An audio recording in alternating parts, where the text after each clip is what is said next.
ready yet? Yeah! Took y'all so long. Yeah! Okay, let me tell you how the format of this discussion is going to go. Each participant, Dr. Hagin and Dr. Muhammad, is going to give a 40-minute presentation.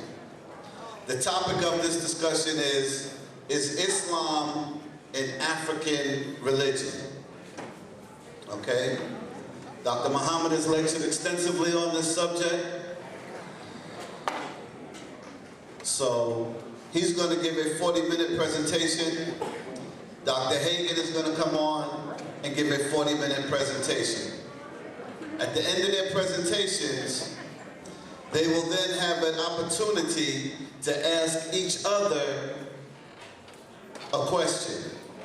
They'll have 3 questions. They'll have opportunity to ask each other 3 questions in alternating order. And then I'll have 3 questions for each participant in alternating order. And then the participants will close out the discussion, and then we'll, time permitting, open up for audience questions. Don't hold your breath for that part. Only because we're getting started kind of late. So, I want to bring on my brother, Dr. Wesley Muhammad.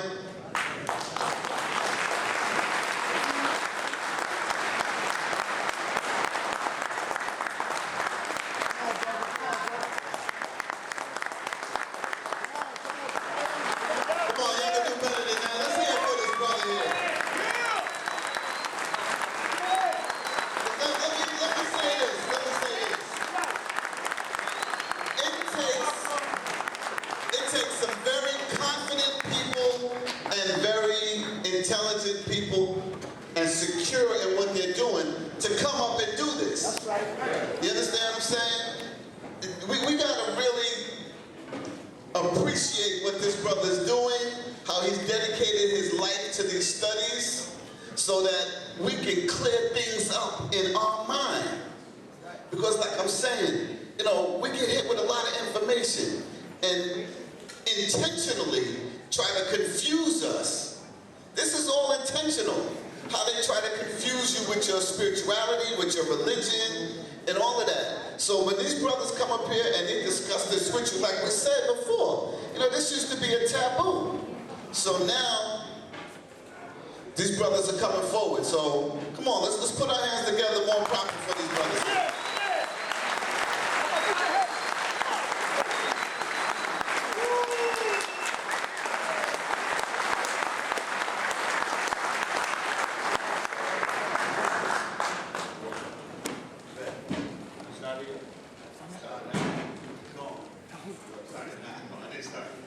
Give it to me. Yeah, just hit it again. Is critical. Let him see it. Let him see it. Let him see it. In the name of Allah, claiming the personal master, Farad Muhammad, to whom my holy praises are forever. I bear witness that he is God. I bear witness that the most honorable Elijah Muhammad is his living and exalted Christ. I further bear witness that the Honorable Minister Louis Farrakhan, Put the mic up to you. the Honorable Brother Minister Louis Farrakhan is God's man in our midst today. In their names I greet you, family. Reading words of peace, assalamu alaikum. Brother Sutet, Brother Satnetta. Most importantly, my beloved brother, Dr. Ray Hagin.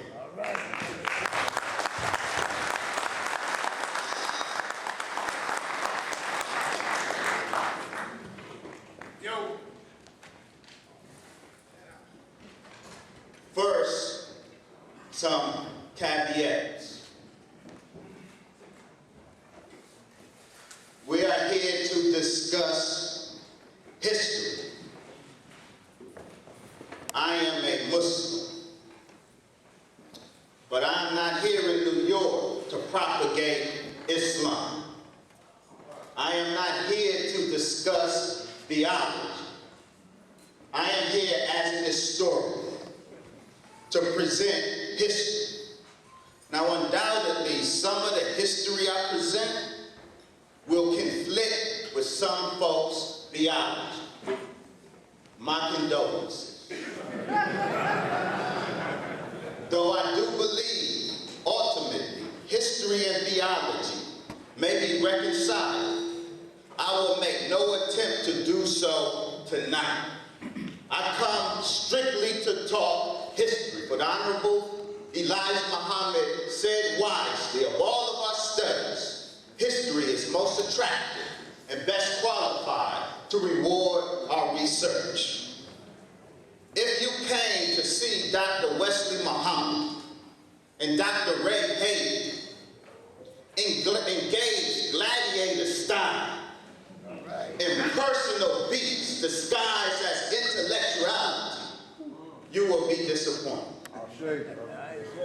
Dr. Ray Hagin is my brother. I honor and respect his efforts to break the religious bonds that still bind us as a people to our slave master, Christian and Muslim slave master. I join you, Brother Ray, in fighting that fight. The question tonight is not, is Islam the true religion of African people? That's a theological question. The question tonight is Islam an African religion? Not the African religion, an African religion.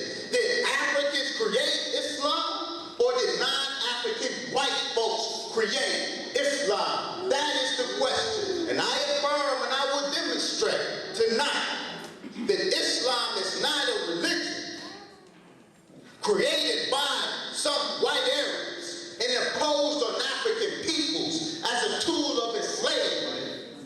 Islam is a religion created historically. The historical, traditional, linguistic, archaeological evidence, inscriptional evidence all testifies to the fact that African peoples created Islam.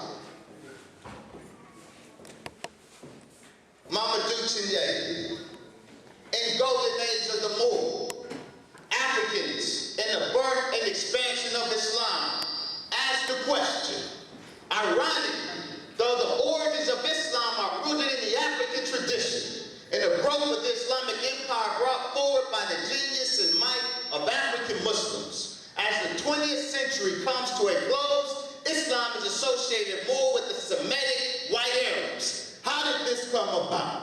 Why do we assume today that Islam is a white Arab religion? Prophet Muhammad, peace be upon him, said, and I leave his statement in Arabic for a reason, to send a message. We can't do history if we're unable to gauge the history from the perspective of the primary source material.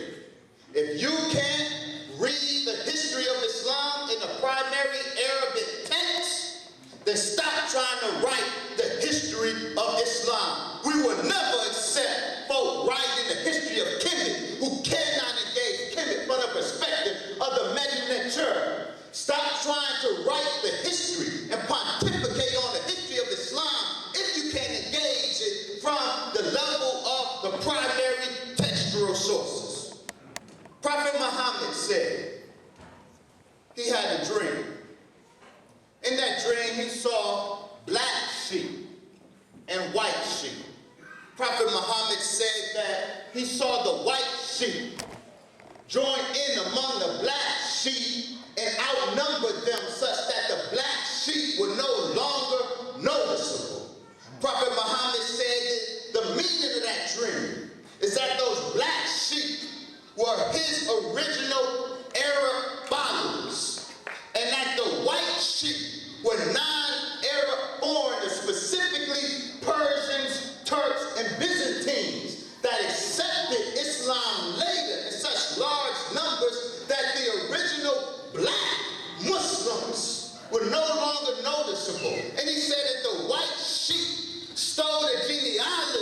of the black sheep, that is to say the white non-Arabs, once entering Islam, claimed Arabism fraudulently. What is an Arab? It has been said that an Arab is a nomad. Well, etymologically, no, it is not.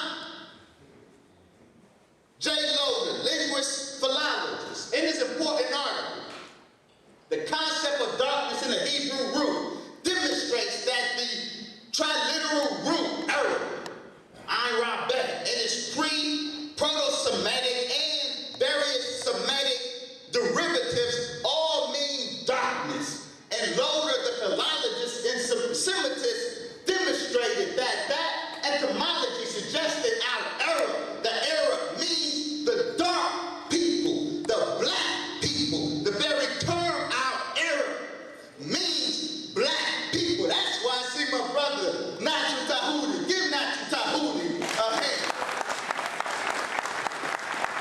That's why I said white Arab is an oxymoron, because the very term Arab means dark or black.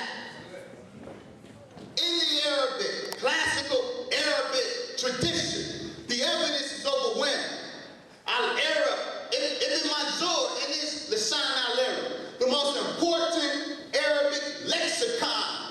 If you want to know the meaning of an Arabic word or Islamic word, you have to first go to Ibn Manzur. Ibn Manzur tells us that the pure Arab describes their color as black and the color of the non-Arab as red. And because pure Arabism, the true Arab, is black skin, the very term black skin, Aswadu Jilda, Met, Halasul Arab, pure Arab. Pure Arab was a black-skinned Arab. Al-Mubarak, the 9th century grammarian from Basra, says the Arabs used to take pride in their darkness and blackness, and they had a distaste for a light complexion. And they used to say that a light complexion was the complexion of the non-Arabs. These are the true Arabs. A black Shamar Arab, a black Omani Arab, black Yemeni Arabs. And this is particularly important. This is an image, a painting done in the 19th century by a German traveler throughout North Arabia and Syria. He painted pictures of the local peoples he found there. This is a Hawazin, a man from Banu Hawazin, a tribe from northern Arabia, particularly Medina, that one of its subsets is a very important tribe, Banu Hazrat.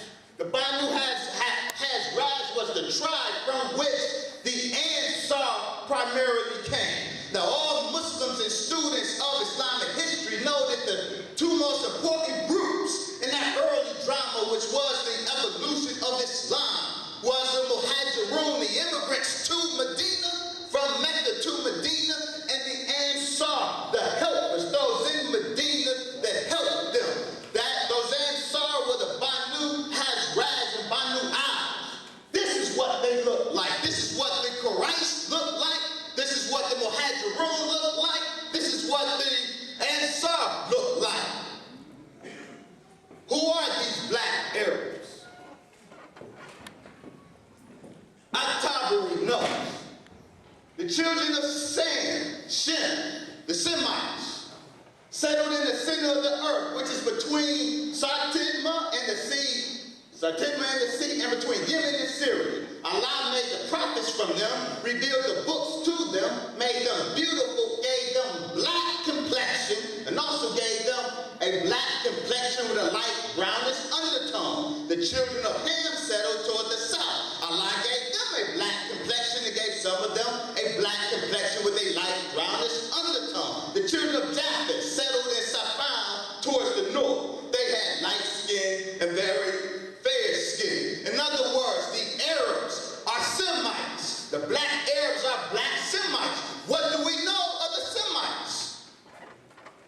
Georgia de Omolet,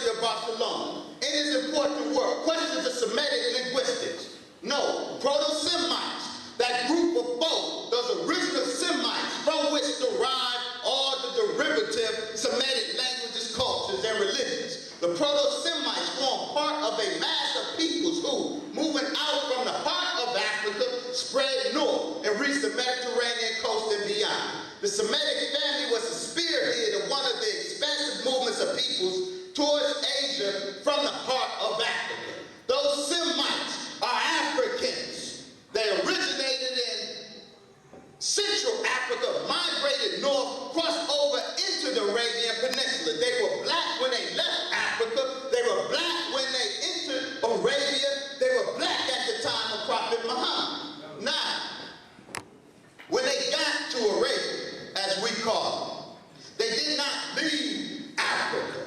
They entered only another part of that African homeland. The Kingdom of Saudi Arabia says study published by Station International in 1982, maps and geography books make Arabia a part of Asia. But plant and animal life clearly bear out the theory that it is really an extension of Africa. Saudi Arabia's wildlife is an African complex of species. The animals and plants of northern and northeastern Saudi Arabia are generally closely related to or identical with Saharan species. Not only does the ecology of the Arabian Peninsula indicate that it is but an extension of Africa, the geology and the climatology, as well as the ethnology of Arabia indicates the same. Maurice Akasi, the Arabian Peninsula is the geological extension of Africa. Physically, the peninsula is a part of Africa, landscaped by the same geological and climate processes as the Eastern Sahara and the Ethiopian highlands. In general, Arabia is the continuation of the African system across the Red Sea. Arabia is but northeast Africa. The peoples of Arabia are African peoples, and what these peoples, these Africans in Arabia, contributed to the onward march to civilization must be respected as African contributions to the onward march to civilization, and that includes Islam. Our sister, anthropologist sister, Dr. Manish, Dana Reynolds Manish, she said in a powerful article, Fear of Blackness, the scriptures and ethnogenesis of the original Afro-Arabian tribes. The inhabitants of the Arabian Peninsula, long after the time of Muhammad, shared the appearance of Ethiopians and other sub-Saharan Africans, as well as customs of present-day Africans stretching from the present country of Sudan to Somalia in the east, and Mauritania, Mali, and Nigeria in the west. These are the facts of pre-Islamic and early Islamic Arabia. The blackness of Arabia didn't start with the coming of Muhammad. Arabia was black and the Arabs were black long afterwards, a point I will emphasize in a moment. These are the facts of pre-Islamic and early Islamic Arabia, which is why the Greeks and Romans considered Arabia an extension of Ethiopia, and for Syrians, much of Arabia part of the Sudan, long after the time of the Prophet Muhammad. Although Iranians had settled the Yemen, or south of the peninsula in the centuries immediately preceding the Prophet Muhammad, the Turks, Circassians, mercenaries, concubines, and slaves from all parts of the world had come to settle the land of the true Arabs. Later in Islamic times, large numbers of indigenous peoples of African appearance still occupy the peninsula of Arabia, preserving the indigenous and original Afro-Arab cultures. That is an African cultural complex in Arabia, and it was that African cultural complex that gave birth to Islam. Well, y'all thought I was running from this?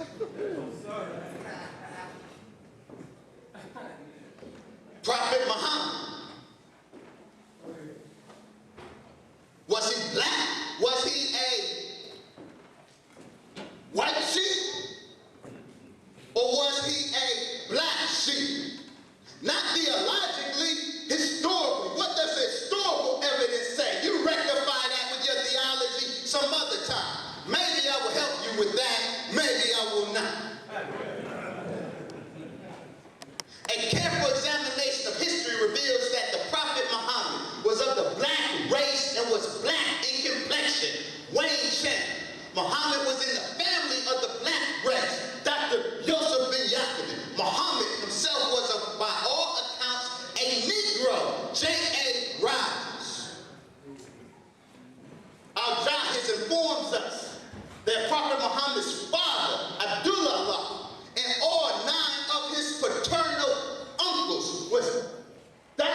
tribe is represented best by Muhammad's maternal uncle, Sa'd ibn Abi Waqqas, a tall black member of Banu Zuhr. Now,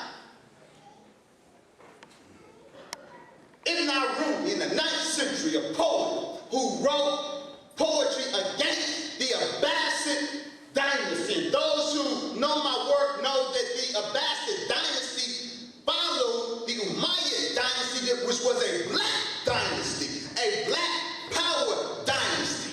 But the revolution that toppled it and installed the Abbasids initiated the Aryanization, the whitenization of Islam. And Ibn Arumi wrote poetry against them. One of the reasons he criticized them in his poetry, he wrote this to the Abbasid Caliph. Said, you insulted the family of the Prophet Muhammad because of their blackness, while there are still pure-blooded, black-skinned Arabs. However, you are blue. Asra, blue means white in Arabic, as does red. The Romans, Byzantines have embellished your faces with their color. I want to say this. This is live stream. One more point. Muhammad al-Baqir, one of the descendants of Prophet Muhammad, one of the imams honored by the Shiites. He was a very dark-skinned Arab, as was his king. He was known as he who resembles because he looked like Prophet Muhammad. Now, I say to the Muslim world, I say to Saudi Arabia and to Iran, if a man's daddy is black, if all his paternal uncles are black, if his mama is black and all his maternal uncles are black, if all his first cousins are black, how in the hell is he going to look like that?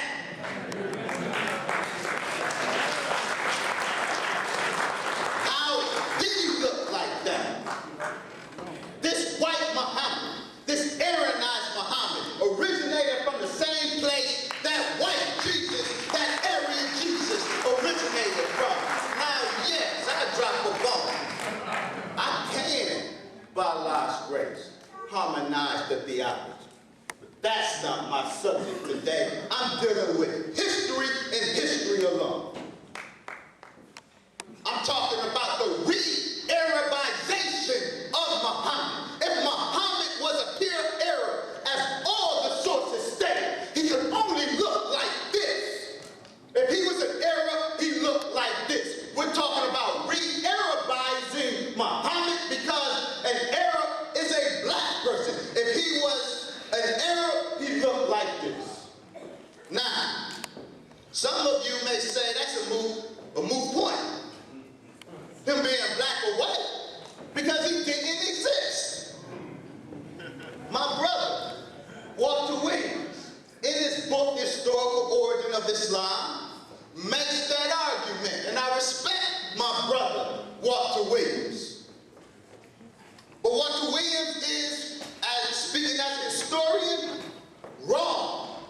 Brother Walter, in his book, relies on this suggestion by Patricia Crone from Princeton, the most staunch critic of the historicity of Islamic tradition. And she's a good scholar. She is right to be skeptical of the historicity of Islamic tradition. Brother Walter relies on her to make this claim that Prophet Muhammad didn't exist, but he misuses her. What Patricia Crone actually says on the matter, Muslim literary sources for Muhammad's life only begin around 750, 800 CE, Common Era, some 4 to 5 generations after his death. And few Islamicists today take them to be straightforward historical accounts. For all of that, we probably know more about Muhammad than we do about Jesus. And we certainly have the potential to know a great deal more. There is no doubt that Muhammad existed. Occasional attempts to deny it notwithstanding. His neighbors and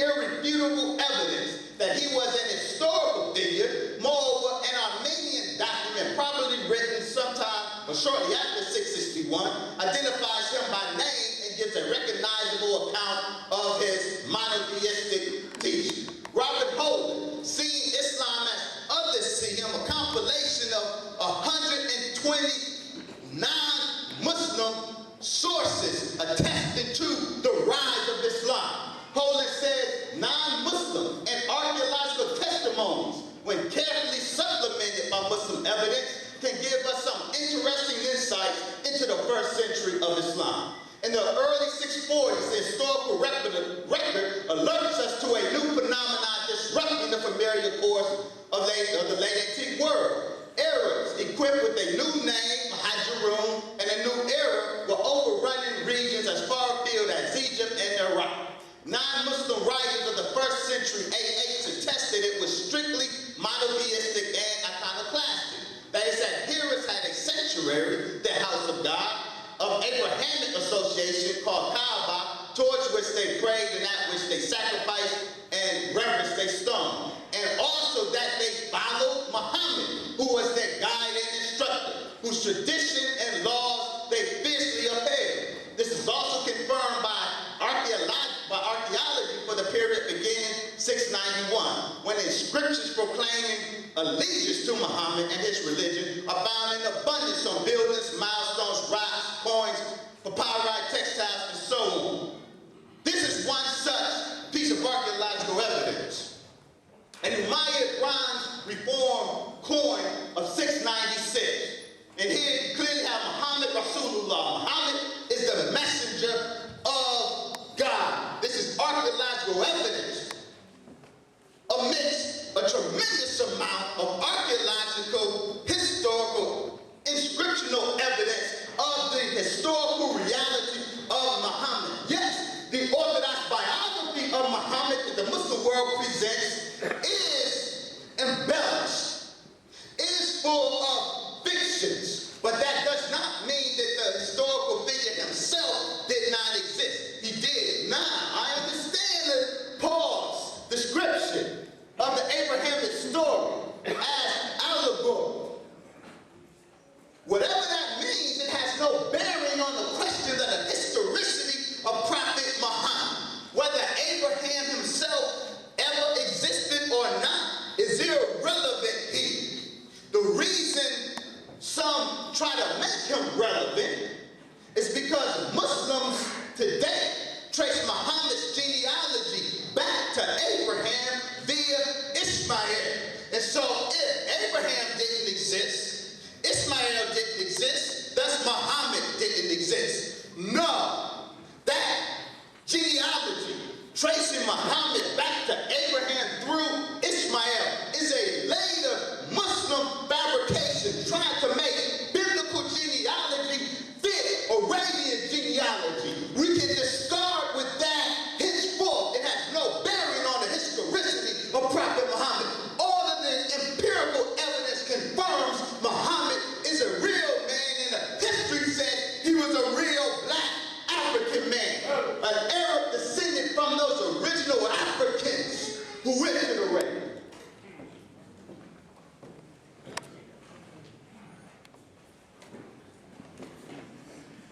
Those black Muslims, Muhammad in the early Muslims, well, post-Muhammad, his early black followers, those who spread Islam throughout the world, they were black Muslims from Arabia. They were not white folks masquerading as Arabs. All of the sources describing the Muslim conquerors in the east, the Tomb 10, the sources describing the Muslim conquerors in the west, the Song of Roland, all describe these Muslim conquerors as black.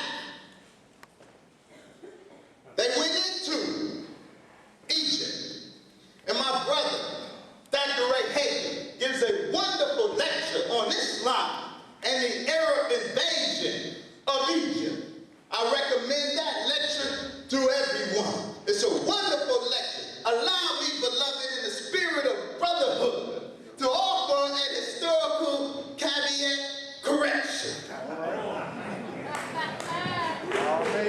Those Muslims who entered Egypt were not white Arabs. They were the black Arabians. Prophet Muhammad himself instructed his followers, when you conquer Egypt, be kind to its Copts, the indigenous Egyptians. Be kind to its Copts because they have a covenant of protection with you and kinship. Rahim, the term used, kinship, means the Copts and the Arabians have a genealogical relation to each other. So the prophet instructed the Muslims, when you unseat the Byzantine oppressors of our black people in Egypt, be kind to the Copts because they are same family. They are peoples. The black Arabians who entered Egypt was of the same family of the black Copts that they found in Egypt. Thus, Mamadou Tijani points out correctly, the African Copts no doubt saw the African Muslims from Arabia as liberators. After all, they were kin and kin. This was black Muslims overthrowing a white power structure in a black land.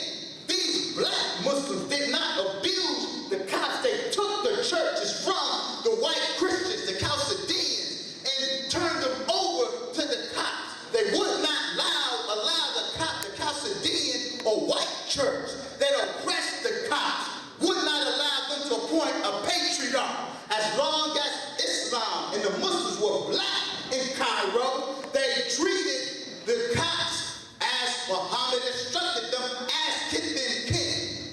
Yes, they went into, they got a little bit beside themselves. They got a little bit imperialist. And they tried to go into Nubia, these black Muslims, and they got beat back by the black Christians in Nubia twice. And they got their lesson. They learned their lesson. But that was a black-on-black conflict. And we know about black-on-black conflict. And as much as we will condemn it, we can't de-Africanize it or make it white.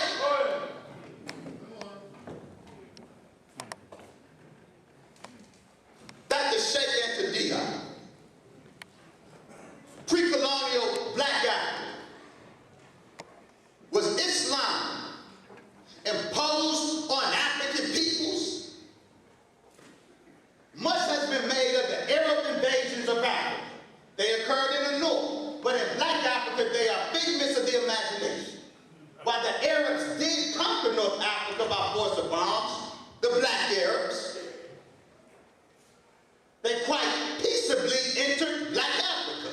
From the time of the Umayyad setbacks in the 8th century, no Arab army ever crossed the Sahara in an attempt to conquer Africa, except for the Moroccan War of the 16th century. Nor was there ever an Arab conquest of Mozambique or any other East African territory. The Arabs in these areas, who became great religious leaders, arrived as everywhere else individually and settled in peacefully. The Arab conquest, dear to sociologists, are necessary to their theories, but did not exist in reality. The primary reason for the success of Islam in black Africa, with one exception, consequently stems from the fact that it was propagated peacefully at first by solitary Arabo-Berber travelers through certain black kings and nobles, who then spread it about them to those under their jurisdiction. Only during the Almoravid movement of the first half of the 11th century did some Berbers attempt to impose Islam on black Africa by force of arms. During the Great Arab Conquest, general history of Africa, during the Great Arab Conquest, there was certainly no attempt to convert the Ahlul Kitab, Jews and Christians, by force. Generations of scholars have clearly demonstrated that the image of the Muslim Arab warrior with sword in one hand and the Quran in the other belongs to the realm of mythology.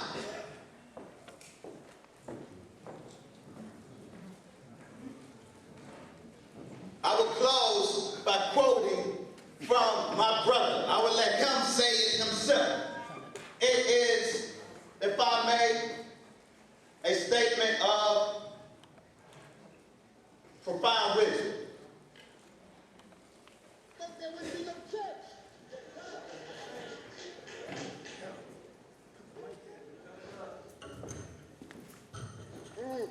So this religion of Christianity started making God have partners that was equal with him.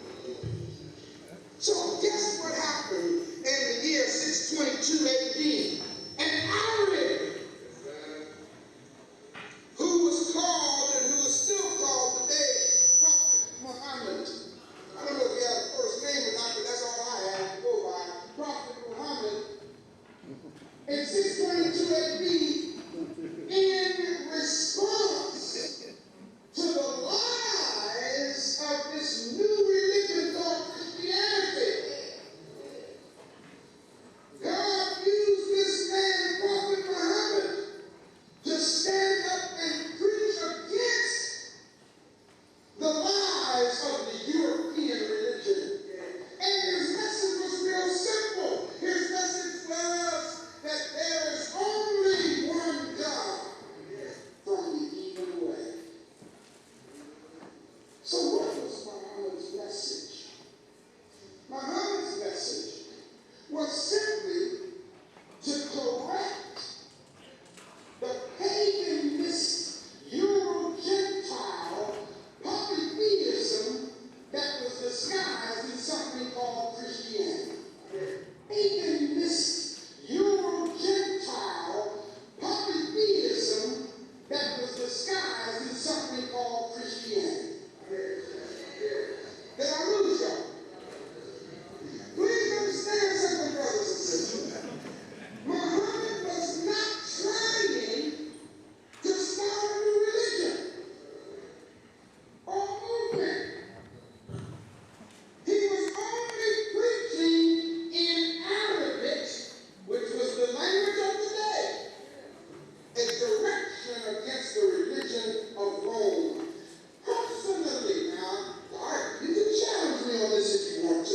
Personally, I think that the Prophet Muhammad went into Africa, because this is before the Arab invasion now. I think he went into Africa and saw in Africa what we call Ma'at. Now with me? I believe he saw Ma'at and described it in Arabic, which would be the word Islam. Give our brother a hand.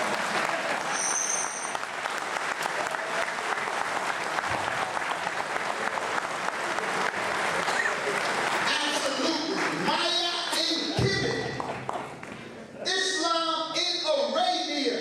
Linguistically, geographically distinct, but in essence the same. That's why in Kemet they had a 30-day fast, like in Arabia. That's why in Kemet the priests prayed 5 times a day. They made ablution and they prostrated. They abstained from pork in Kemet. They abstained from wine in Kemet. I am not saying, and nor should you, that there is an historical connection between Islam or Kemet, because the evidence does not indicate that. But what evidence does indicate is that African peoples practice these spiritual rituals in Kemet, and African peoples practice these same spiritual rituals in Arabia. It's all African. Assalamu alaikum. Say it for Brother Wesley Muhammad. Come on, y'all. Come on.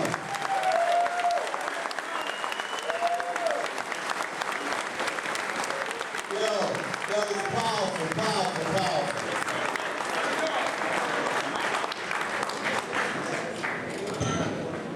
Okay. Brother Ray, you gonna come on the stage or you gonna do it from down there? Nah, he gonna come up there. You come up here? Coming up. Nah, you finished. Yeah. Take that. I say it for Brother Ray.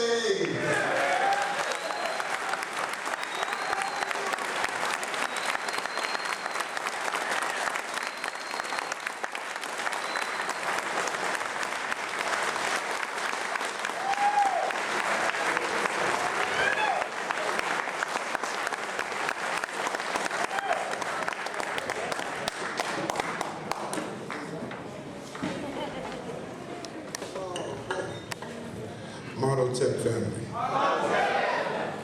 Everybody doing all right? Y'all look absolutely beautiful to me. Wow. Look at all of my people. Wow.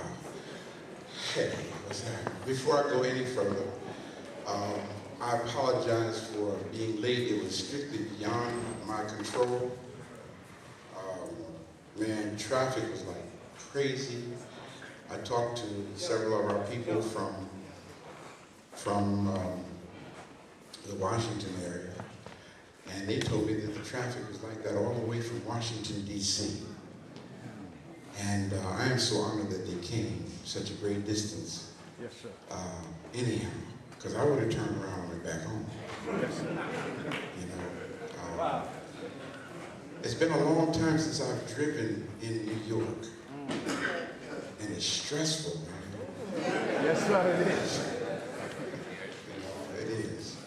So I kind of need to do something because I didn't get to do it yet when I came in here. So if you would just bear with me for a moment, just let your spirit, if you will, join in with me as I honor those upon whose shoulders we stand. I always begin everything I have to say anytime we gather in the African Village for fellowship. I begin with these words. O ancestors, blacker than 1,000 midnights, African ancestors, it is to you that we, your children, give respect and honor. O ancestors, we call upon you and we welcome you in this place.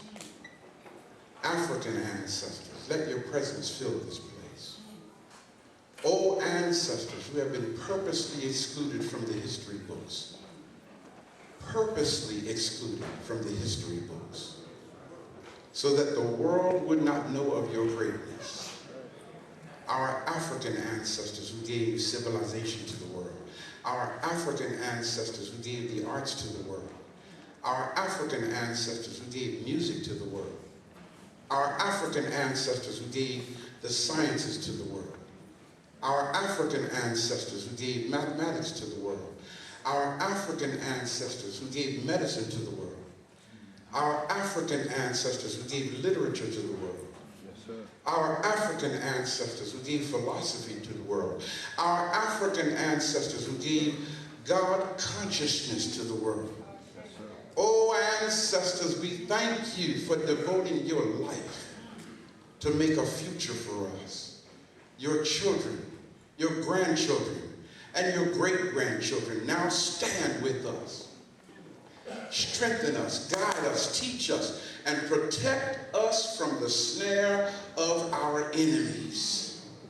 Rise up, O African ancestors, and let our enemies be scattered, and give us the wisdom and the boldness to deal with our oppressors and those who would hinder the liberation and empowerment of our people. Rise up, O African ancestors, and live in us. And we will not fail to honor you. We will not fail to respect you. We will not fail to hear you. And we will not betray you. And to that we say, Ashe. Ashe. If you agree with that, put those black hands together.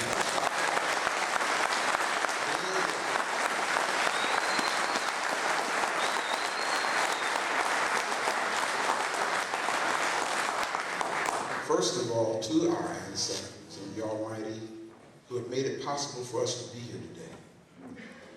And also to the elders among us. I honor you today.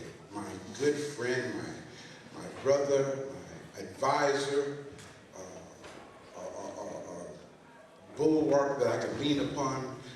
And we have in our presence with us today one who's been out here in this struggle a long time. Yes, sir. And that is none other than our elder, Professor James Small. He's in the back. We honor you, man.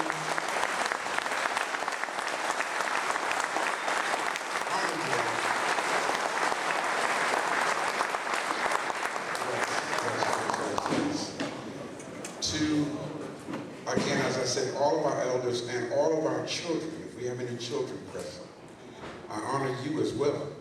Okay, because you guys got to carry this on. So you're very important to us. very important to us. Also to a brother who I just met.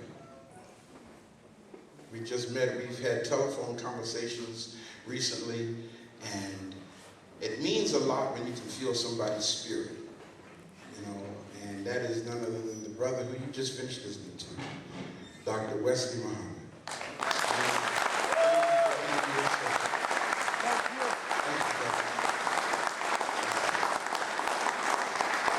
To my brother, Sonetta, where'd he go? He was right there.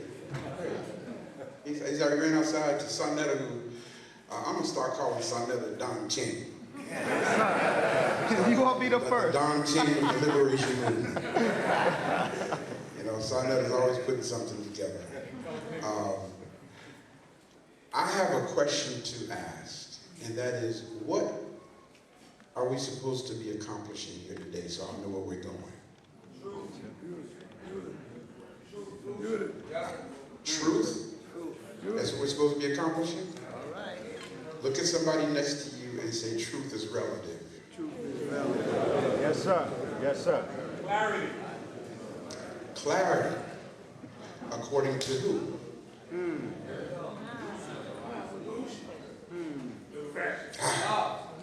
Clarity. According to who? What are we supposed to be accomplishing? Let me be very, very honest and candid with you guys, if you don't mind. Now, you know, how many of y'all listen to me have heard me before? Wow, man, that's an honor. Look at the hands. Okay, well, if you've heard me before, you know I don't like biting my tongue. That's right. That's right. That's right. That's right. Okay, so can I speak to you guys from my heart? Yes, sir. Yes, sir. Yes, sir. Good, good. Here he comes. Hey, man, just talking about you. He stepped back out. All right. Brother Sonetta called me about 20 times. And he said, Brother Ray, we need you here. We want you here. Come speak in you know, Manhattan. New York loves you, man. New York loves you. You know, they said, brother, we just want you to come speak. You can come speak about anything you want to come speak about. We just want you to come speak. And I said, okay, brother, I'd be honored to do that. Anything I want to speak about. And after the arrangements were made, he called me back. He said, Brother Ray, here's what we're going to do. I'm going to ask Brother Wesley Muhammad to come in.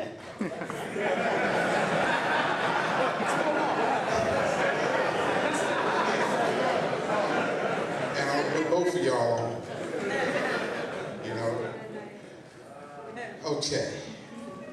Well, once a commitment is made, you try to keep your word. You know? But honestly speaking, brothers and sisters, I don't know how to do this.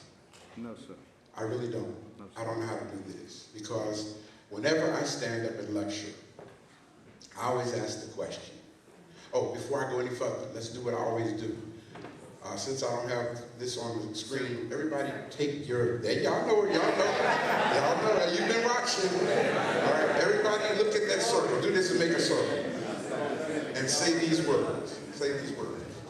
Say, the space inside this circle. The space inside this circle Represents my realm of knowledge. my realm of knowledge. All that I think I know. All that I think I know About whatever I think I know. about whatever I think I know Is represented is represented right here within this circle. within this circle. I must keep in mind I must keep in mind that there is more to know that there is more to know than what is within that what is within the circumference of my awareness. the circumference of my awareness. Now, do y'all understand what I just said?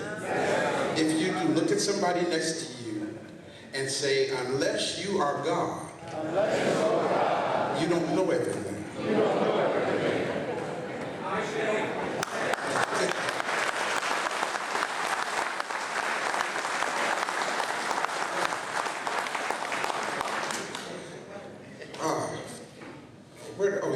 Missed you, man.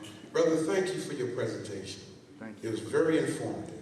Thank you. Very informative. I learned something listening to you. Thank Thank you so much for that. Thank you. I appreciate your work. And I yours.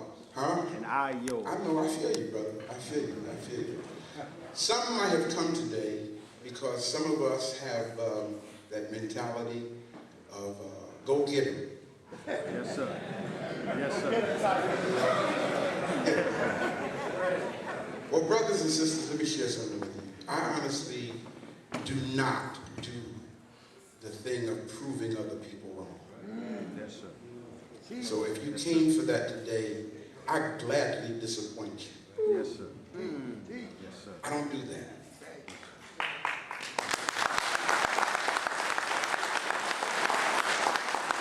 Let me tell you what I do.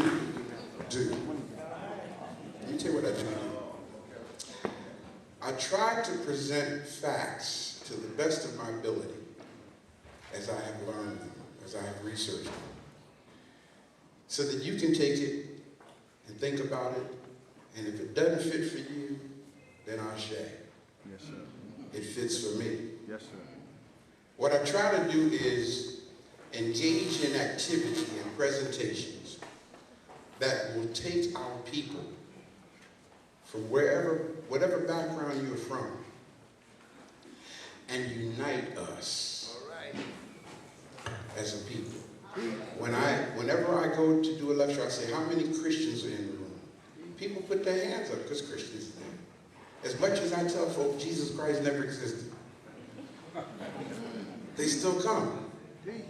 I say, how many Muslims are present?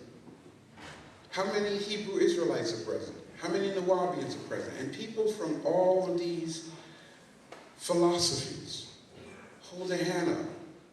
And after we go through that whole thing, I say, now I'm glad y'all put your hand up, but let me tell you what I see in front of me. All I see are Africans. I don't do the label thing anymore. Yes, sir. You follow what I'm saying? I don't let anybody label me. I'm not a Christian, I'm not a Muslim. I'm an African. Yes, sir. That's right.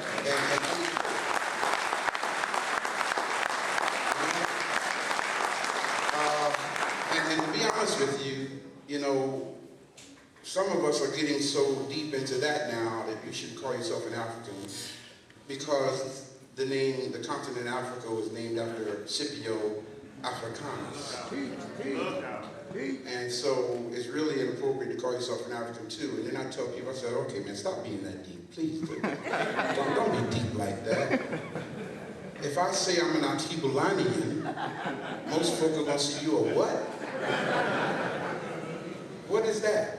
Because most of our people don't even know what Atibulan is. So when I say I'm an African, people can relate to a landmass. You follow what I'm saying? And they know that this is what I'm talking about. I made a couple of little simple notes here. Brother, I don't really have anything at all to challenge you with.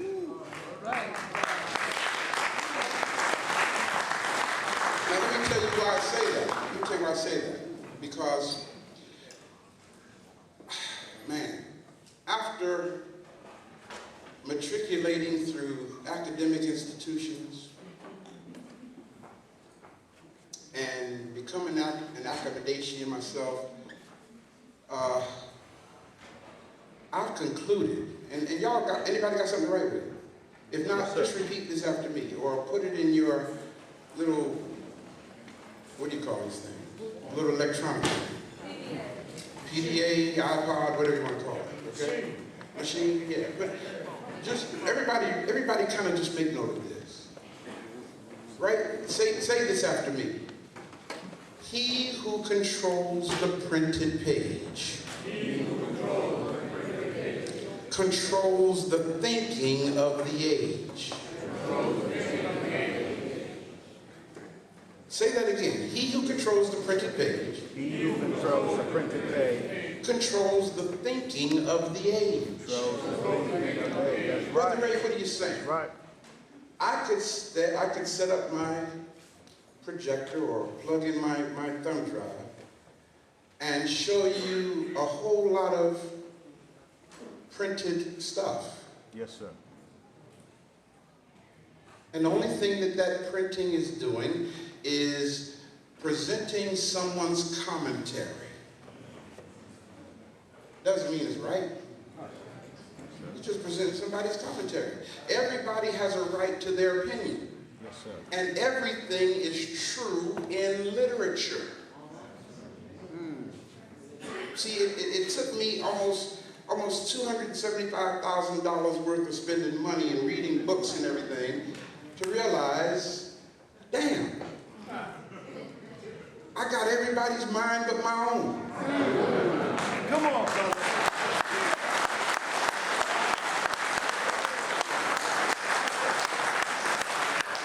Is this making sense? Yes, sir. Yes, sir. There was a lady that was very dear to me. She did not get to do 1 month of the research that I had done. All of the reading that she thought she was doing in her lifetime might have totaled a good 30 days of my academia. That lady was my great-grandmother. Her name was Alice Walker. And you know what? Alice Walker had more wisdom Yes, sir. and more spiritual intuition Yes, sir. than I don't know if I'll ever have it.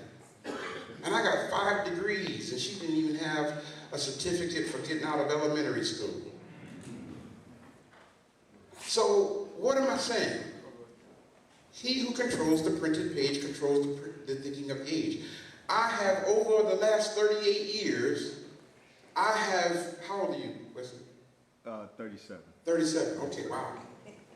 So, cool.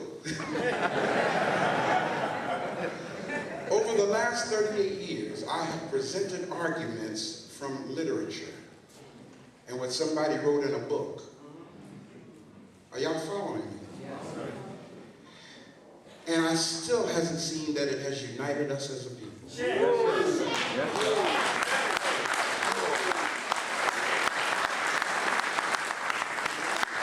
Dr. John Henry Clark talked to me last night.